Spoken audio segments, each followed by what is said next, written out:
Hi everyone, it's Chris from the aiboclinic, and today we're going to do a short video, well actually a rather lengthy video, to try to show you how to correct droopy head syndrome, tilt axis syndrome, and pan axis syndrome, known as DHS, TAS, and PAS, on Sony ERS 210 aibos.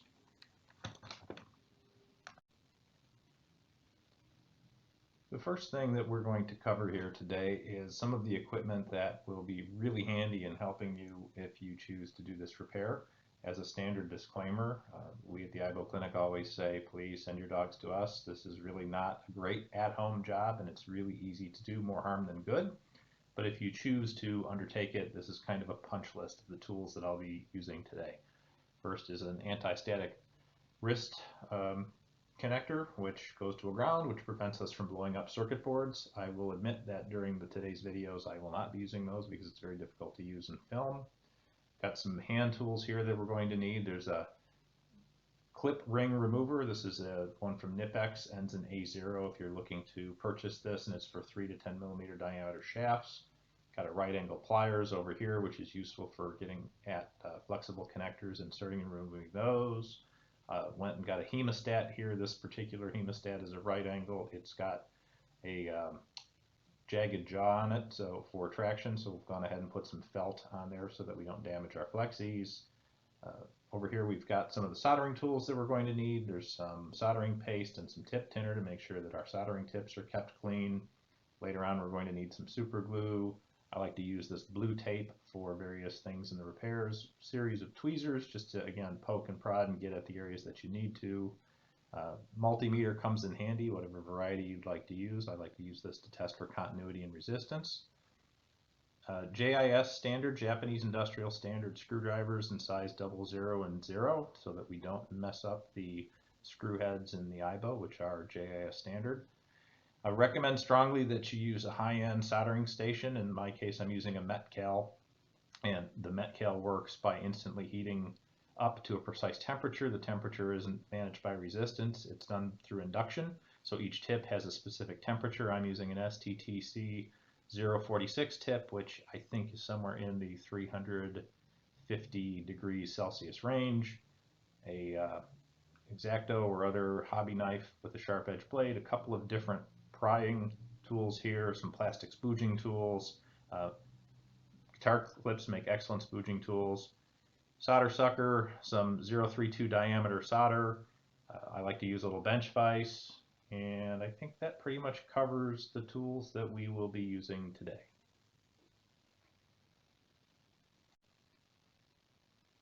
Okay, before we move on today, here's our Gold ERS 210, who happens to have all three symptoms, and people often ask, how do we know if our dog needs to be repaired? Well, first of all, when you power up the dog, if he can't lift his head, turn his head, or tilt his head, then you'll know he's got a problem. Typically there's a whirring sound as he tries to do this, and that's because the clutch from Sony's original design either failed at the factory or fails over time and slips and can't carry the weight on that particular axis. So if you're trying to diagnose without powering up the dog, it's a little bit hard on the video to see, but this is his pitch axis, or DHS, and I'm being purposefully quiet because you won't hear any resistance and you won't feel any resistance. This is just a plastic on plastic, and normally there should be a motor spinning sound that I can hear and feel. And then likewise on the pan axis, virtually silent. I'm not hearing any gearing or motor engaged there. And on the tilt axis, this one's usually a little bit more subtle. You can hear the gears. Hopefully the audio is picking that up. But if I move that axis a bit faster, I'll notice that the gears disengage and I can feel some free movement. So what that tells me, and since I'm going to go into the head on this dog anyway, it's about half the work to do a single axis. To do all three is an economy of time, so I'm going to go in there and do all three axes on this particular dog. So I've removed the head block from our dog using a limb key. Always use a limb key so that you don't damage the locking mechanism. And before we start, I'm going to go ahead and pull off his ears and his visor. So gently squeeze from the outside in on the ear tips, thusly, and then gently rock out the ear itself, taking care not to bend as much or as little as possible. Put pressure on these pins. You can see these are already bent in ever so slightly with age. We'll do this other ear, same way. Squeeze from the outside to unhook the two outer clips, and then gently pull straight back. There you go. And you can see here the way that this works. The outer clips lock the ear in, the inner clips hold it stable in the center. Next, I like to take off the visor, and sometimes you can just reach and squeeze, but for the purpose of our video, I'll go ahead and show you what the guitar pick helps with. Find an open spot along the plastic and then gently, now we don't have to shove that thing all the way in there, we're just gently going to work around the edge, light prying action, and you'll start to feel it free up. Same thing on the other side. And now you can see there are two tabs that we have on each side. We want to be very careful not to break these. There's one right there and one there, and also on the other side. You can see it here, perhaps, and here. And so once we have that up, I like to use my fingernails, try to get under there and very gently pry that visor off. The next step requires a very technical piece of equipment, which is a toothpick. I failed to introduce the toothpick in the introduction to this video, but that's okay. What we need to remove next is the head sensor button, and this can be done in one of two ways. It's really a matter of what you're comfortable with. Some people like to come in here from the back edge and gently pry up to get this clip up, and then you can work from the back, and I won't be able to show you this on the camera, but once I remove it I'll show you. You can gently reach in. You hear the word gently a lot on this recording. And position to get the internal clip moved over and released, which is what I just did there, and it comes off. So be very careful not to lose this spring, because they're not replaceable, although we can salvage them from some old Keytronic keyboards. So set that guy aside in a safe place. And then if we look at the construction of the button itself, you'll notice that, see if we can get this in focus. That's a clip. Notice how it's got a tooth on it. And then there are two more here and here that you're reaching in from the outside to get. Now, one of the other techniques that's often used, I'll go ahead and reassemble this, put the spring back on. Easier said than done some days. Now, one of the other techniques for doing this is coming from the front of the head, because you've got more visibility from the front of the button. And again, you won't be able to see it on the video per se, but what I'm doing is reaching in with the same toothpick and trying to get to the inside of that clip, and gently, without breaking it, move it over. Now you see in this case, I actually stressed the clip, and so this guy is going to need some reinforcement. Fortunately, it didn't break clean through. Actually, I just bent him, so the good news is he bent back. But you can see how easy it would be to snap those. So I prefer to lift the back edge first and then work through, but it's helpful after you've done a few of these because you know where you're aiming.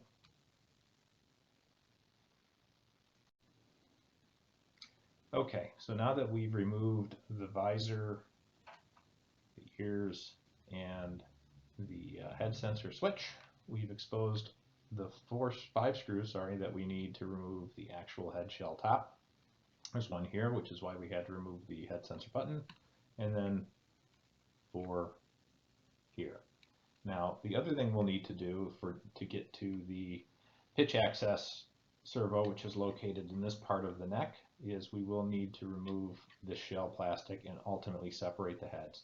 And to do as little damage as possible and have the boards exposed as little as possible, I prefer to undo the screws for the base shell plastic first, which are these 4 screws, 1, 2, 3, 4 here. And then eventually we're going to need to remove 4 motor block screws, and so for me I like to do that now when we're down here. So here are the 4 motor block screws. What you'll see me do today is place these screws on my silicon workstation pad.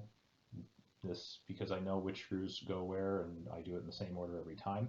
I'll encourage you, if you choose to do this at home, to write on a piece of paper where the screws came from, and then put a piece of tape and tape those screws down so that we keep them in the right place all the time.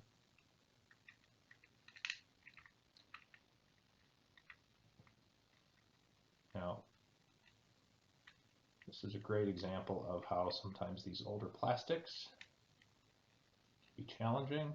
With this long shaft screwdriver, I'm not getting the torque that I'd like to get in there, but right now I'm using the 00 JIS tip.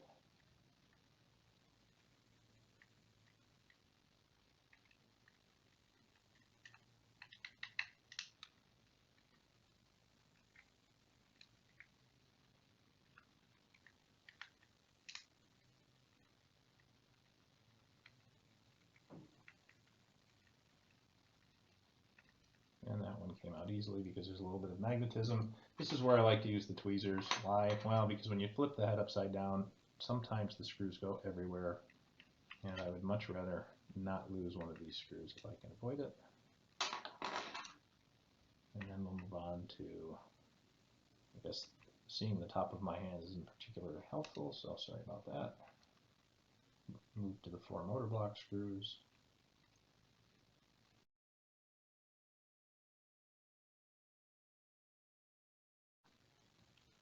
Okay, so the next thing we'll need to do is separate, and we can do this later, but I'll show you how it works now. Separating the motor block shell from the base is not terribly tricky, but it does tend to hang up on not the button, but this little plastic lens that transfers the light from the core on-off light so that we can see it. So basically what you'll do is you'll lift up gently and then pull a little bit forward, and then really what we're doing is we're going to be prying along this front edge. So any number of pry tools, thumbnail, guitar pick, just a little leverage. I always start with just a little leverage and see what happens. So I lift it up towards the back, wiggling it towards the front, and then push the button in. You don't want to pull towards the jaw. You want to continue to pull towards where the chest would be, or rather in this case away from the chest, because we're really trying to clear that little plastic lens. And here's where just a pop on the fingernail can help. But if you can see that little plastic bit, we do not want to break that guy. So we can just leave that loose for now and move on to the removal of the top of the head shell. So I like to start with the screw that is under the head sensor button.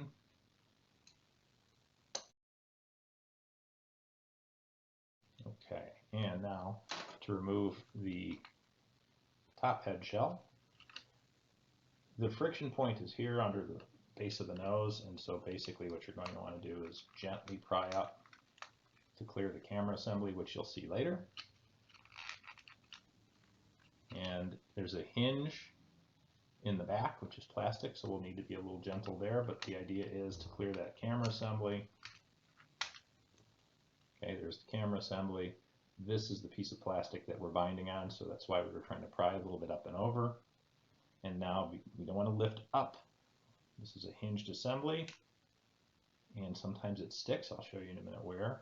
And you can see those, hopefully. These are the bits we don't want to break. And sometimes we get stuck on this as a sticky cloth fabric that is used to protect the wire loom, and oftentimes the back of the head gets stuck on that. So now we have the back of the head assembly open.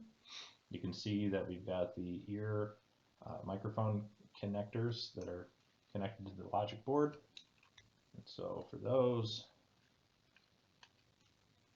gentle the word of the day, we're going to go in, grab very close to the connector, and wiggle. Do not pull the wires out of the connector. Gentle wiggle, and off you go, set that aside. Now is where you want to be especially careful because we've exposed the board and the electronics, so you can see here that's the LED board for the face. But this is a bit of felt-like sticky cloth material that degrades. Try your best not to push it. It's there to actually make it so that the individual LEDs are separated so the light doesn't bleed, so we get distinct facial expressions. Your dog will be okay without this, but trust me, if you put your hand on this thing, it is most likely going to rub off. And so when I'm working on the dogs, I generally don't do this, but I'm going to encourage you, if you do it, to remove this board assembly for your own protection. So 2 clips here and here. Start with those guys. Gently lift up. And then down here, these are not clips, those are little indents. So we're just going to wiggle that board free, wiggling up that way. And now you'll see that we've got 2 connectors on this board. This flexible connector that goes into the main head logic board, and then this is the speaker connector. The speaker's under his jaw. Again, just like the microphones, we're going to waggle that out. And this is where the right angle smooth jaw pliers come in really handy. So what I'm going to do is grab, see if I can show you this without doing too much harm. These flexible connectors are very delicate, but they all have a rigid piece of material. In this case, it's a blue plastic tab here. So I'm going to grab, without touching the other board, as low as I can and as far in as I can on that connector, and I'm going to gently rock it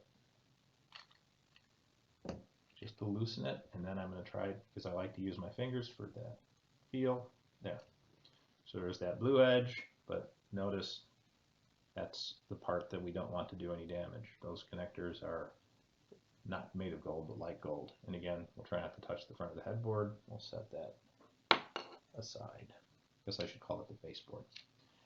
Okay, so next step, we actually need to sadly decapitate our dog to get into the motor block assembly. Easiest way to do this. By the way, shout out to X-Wolf for the original guides on this head disassembly that I'm following. I'm sure others have done things, but quick shout out there. So we're going to take off the dog's right ear rotator. There's 2 screws, this one, this one. You only need to take off the right, at least at this point in time. And then that ear rotator is going to lift up and off. Set that aside gently. And now we're going to rotate until we see this screw, which connects the tilt access servo to the head. This is really what connects the head and the neck of the dog. So remove that screw. We had to take the rotor out of the way to be able to see this. And please, please, please stop and take time to label which of these screws goes where, because they are different shaft lengths and different tooth style, and we do not want to put the wrong screw in the wrong hole. Now, do not pull the dog's head apart just yet. Rotate it back, because the wire loom that connects the neck to the head needs to be removed. Again, here we see 2 connectors, and this is where I like these smooth jaw 90-degree angle pliers. And I like to grab as many of the wires in the loom as possible, as low and as close to the connector as I can, and just gently rock, because we do not want to pull wires out of the connector. We want to separate the connectors. And remember, these dogs are 20-ish years old, so those connectors could be stuck. So if we did our job well, now I can reach in and try not to distress the wiring too much. It's nice if we can leave it as close to factory as possible, so that when we reassemble, and take note, we'll show this now, of how this wire loom comes up. It comes up, wraps, and stays low to the bottom of the jaw, and then wraps and stays low to the bottom of the, well, I should say the not jaw, back to the head. And now, again, there's the only thing holding this in is the stickiness of that tape, so if it sounds like I'm being a little aggressive, it's just to release that part of the loom. And now what we can do, this is the trick, we can separate the head from the neck. However, this bundle of cloth tape has to fit through a very narrow path. The easiest way and safest way that I know to do that is to flip the dog's head upside down, just like this, I'm still supporting it. There's a screw. Try to get in here with the blue so you can see it. There's two screws that hold the neck cowling. That's this. One's over here. We don't care about that one, but the one we can see very easily on the flat bit is here. Now I recommend you take this screw out.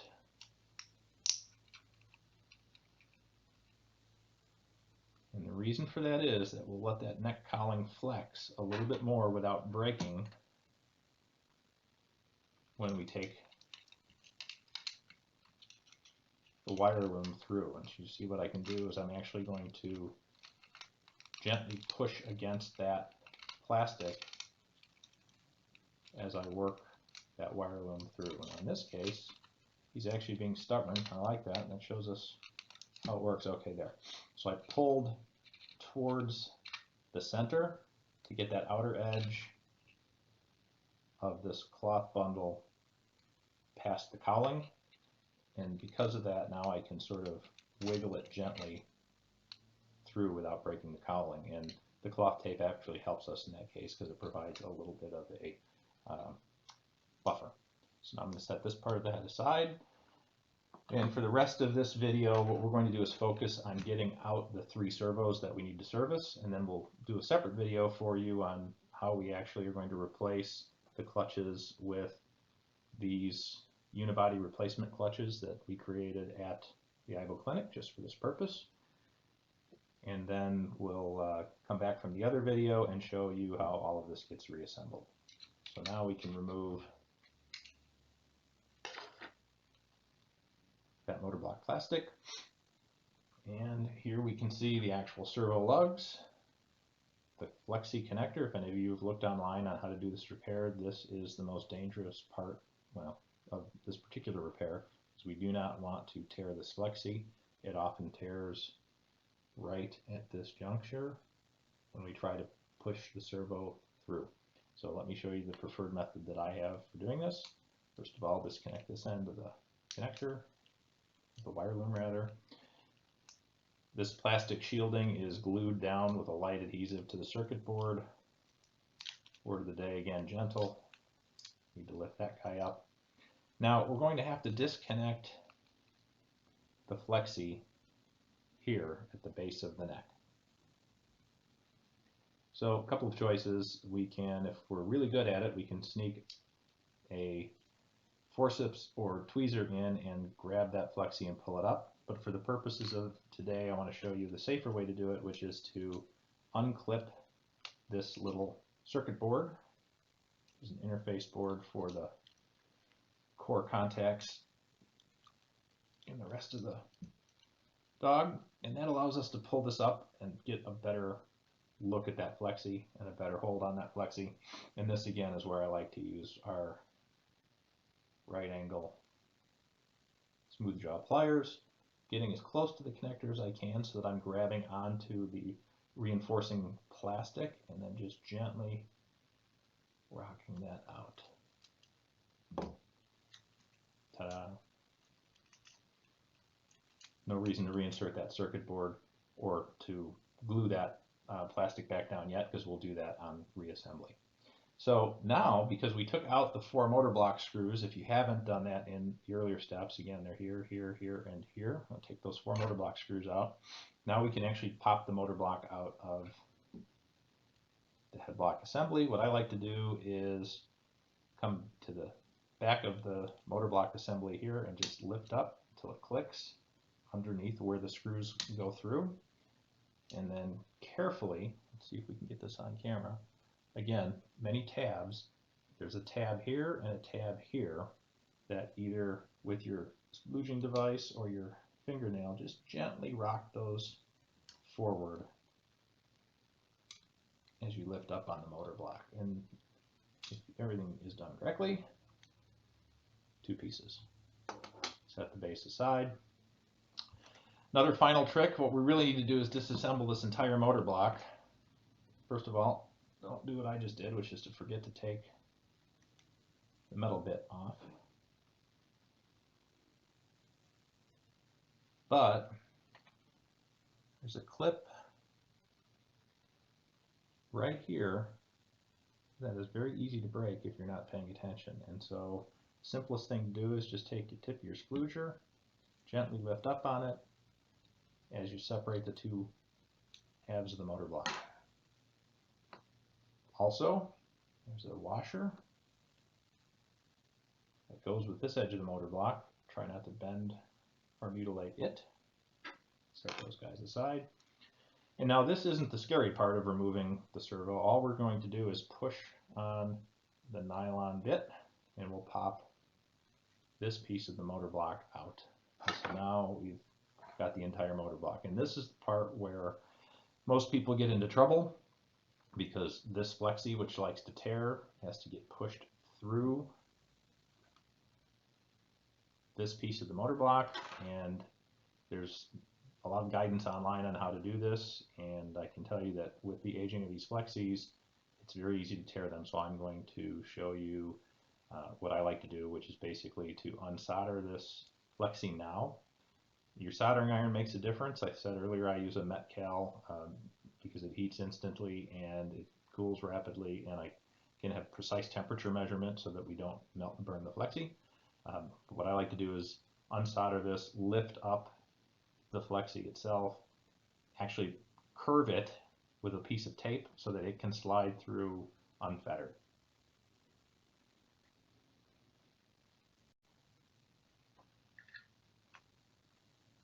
Okay, this is the part where you have to believe me. We always want to make sure that we're working with a precision soldering tip, and in my case I'm going to go ahead and retin this tip.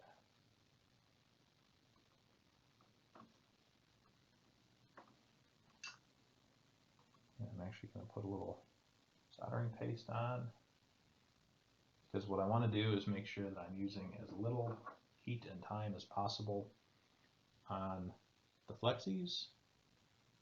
And so without further ado, get my solder sucker ready, melt, pull, do the other side. And if you notice, I've also got the servo mounted in my bench vise just to keep it from moving or wiggling on me. Now this is where the art meets the science. In this case, I can tell that I've got to remove a little bit more solder on both of these, so I'm going to go ahead and hit them one more time. Little time as possible on the flexi.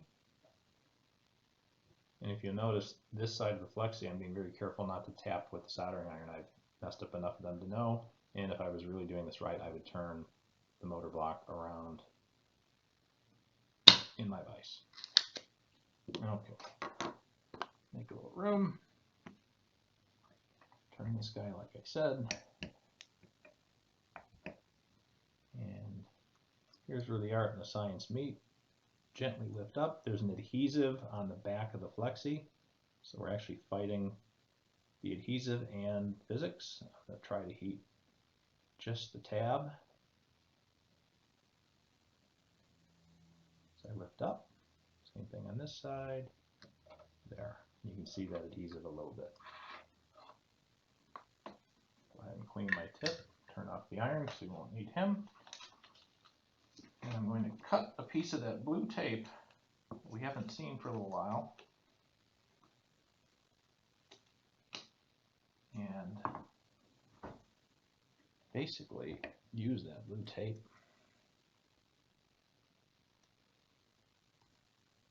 to help us protect the flexi. So I'm going to bend that flexi gently, just curving is all I'm trying to do to make it so it fits through the cylinder.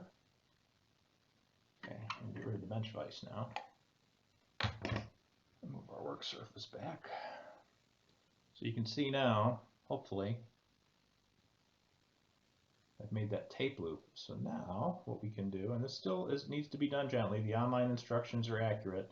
There's still a ridge inside of this motor housing that's going to want to prevent anything from moving this way, so we do not want to force that out. But from the back end, I'm going to gently slide it, and then we're going to help feed that flexi.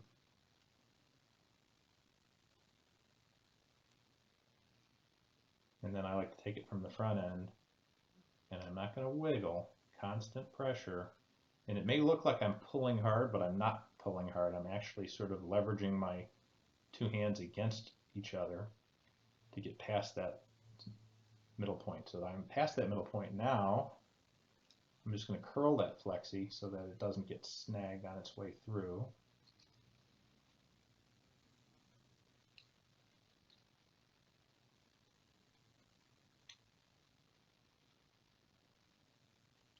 Again, no reason to rush this step. And we've now removed that servo. I'm going to go ahead and keep this flexi bent and taped because when we reassemble, we'll do it exactly in the opposite steps. Of course, my tape's not being very cooperative with today. Knows the camera's on. Okay, set the motor block aside. There's your flexi and your servo. And what we'll do now is we'll set this guy aside and we'll go get the other three. We'll bring back our dog, which we call him. It's almost spring here in Chicago. Should we call him Goldenrod? So now there's two remaining flexis that we need to get to. The pan access is along this orientation down the neck of the dog. You can see the bottom of it here, and I won't be able to move it over without the head, but the top of it's through here. And then the tilt axis, which is what allows the dog to move his head left to right, is here. Now, normally to get to the tilt axis, we have to disassemble the entire head. I'm going to show you a shortcut technique today. Use it at your own risk, but to me it's safer than disassembling the entire head. But first, let's go in there and get the pan axis. So to get to the pan axis, we will need to remove the dog's left ear rotator, and we'll have to remove this, I call it the cranial ridge, but it's actually where the head sensor internal buttons are located, and we'll have to get the headboard free, and we'll show you all that. So first of all, let's go ahead and remove the left ear rotator.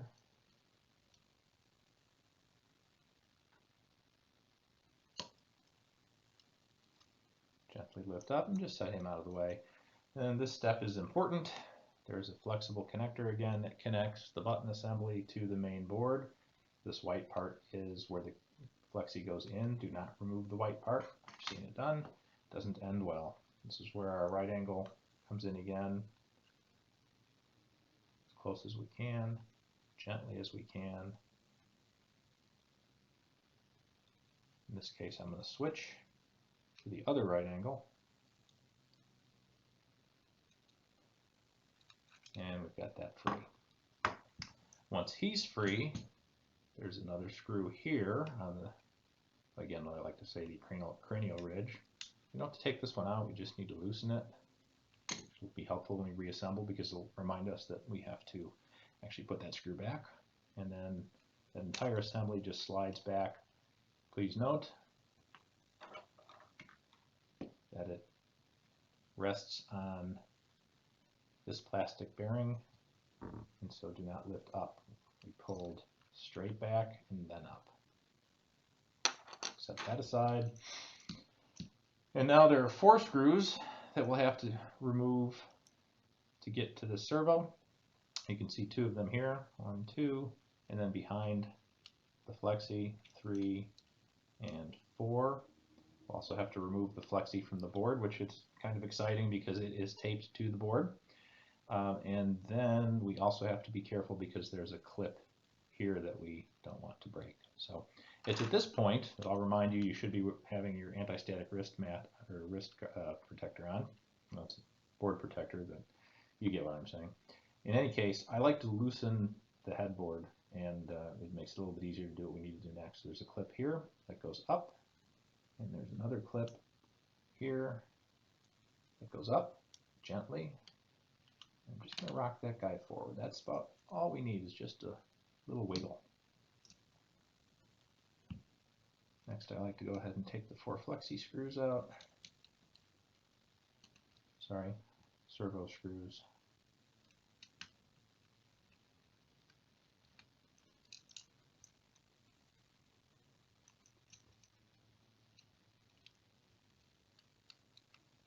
If you notice, I'm leaving the ear rotators dangling. You can tape them down. I encourage you to try to leave as many of the wire looms in place as possible. And the routing is important on reassembly, and it just makes it easier. It's far less work to just than taking everything apart. Okay, and remember our friend, the clip. So we're going to just nudge him forward. There, and you could hear it unclip, and now I've freed this plastic, which forms the top of the pan access rotation. Now here's where it gets tricky, and the camera's not going to help, but for your sakes, I'll go ahead and I'll show you the easiest. Let me remove this servo. So I'm going to rotate the nylon out of the way. There's another clip. There's always clips. If you start tugging and tearing at one of these dogs and you think something should be moving and it's not, it's because it's clipped or screwed. I don't know how well you can see it, but there's a clip on this side of the servo that needs to be word of the day, gently lifted aside, and then in theory the servo will lift up.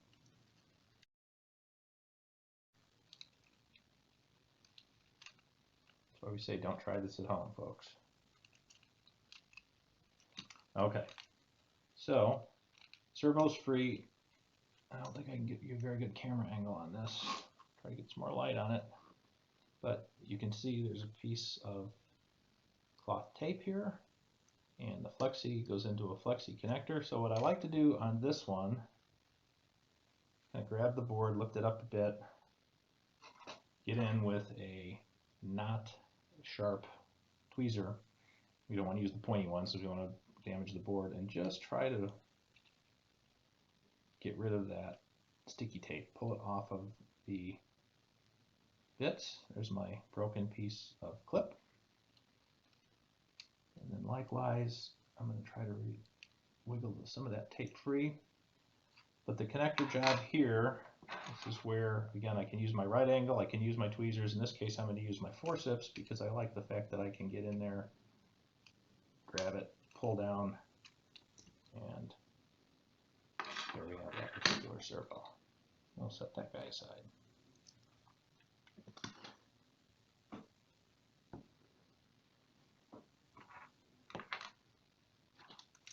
Okay, and last but not least, how do we get our tilt access servo out?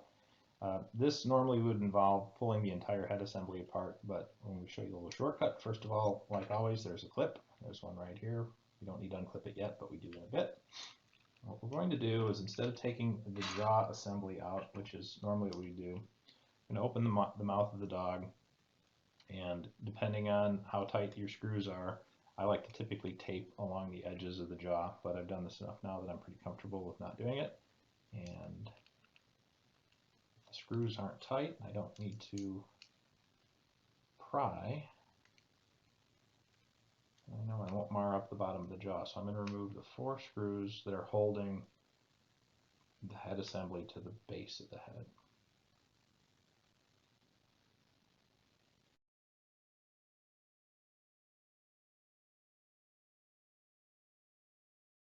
Okay, so having done that, now remember the clip we talked about. I'm just going to move that guy aside with my finger, and that will allow the jaw to almost come up. You're not going to be able to remove the entire base of the head assembly without taking the jaw out. It's really problematic. You'd end up marring up the plastics. There's a connector that you have to reconnect that's extraordinarily difficult. I don't recommend it, but what I do recommend is prying it just enough apart. I'm going back to my 00 screwdriver, and you'll be able to see it in real life. There's a single screw that holds the camera assembly in place right in the middle. Of course, it's in there good also. And voila. So that is the 5th screw that holds the jaw and head assembly on. What that's going to allow us to do is to be able to move the camera assembly out of our way to access the servo. So again, gentle separation, camera assembly comes straight forward. I don't like to remove that connector because I don't have to at this point. You can see the screw holding that flexi in. Remove that. And another tricky part, I'll let this camera assembly flex back over. I don't know how well this is going to show up on our video, but the flexible connector for the tilt axis servo comes under the board and gets connected in here. And this is a case where you can try different tools. I think in my case, I'm going to go back to the right angle hemostat. It's good for low clearance situations. I'm going to grab it up as tight as I can. And pull. Okay, picking up where we left off, I had removed the flexi for that servo, and like all of the servos before, this one has a clip as well. Clip is located along this edge, and what we'll do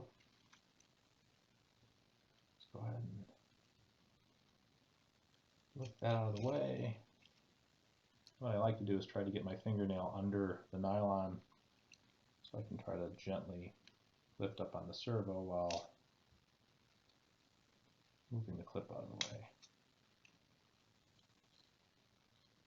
There we go. So this one, fortunately, did not create a problem. And there's our servo. Set the rest of the head assembly to the side. So there's our tilt, our pan, and our pitch access servos. And what we'll do now is go to a different video where I'll show you how to clean the contacts on the potentiometer as well as replace the clutches. And then we'll come back to a reassembly video.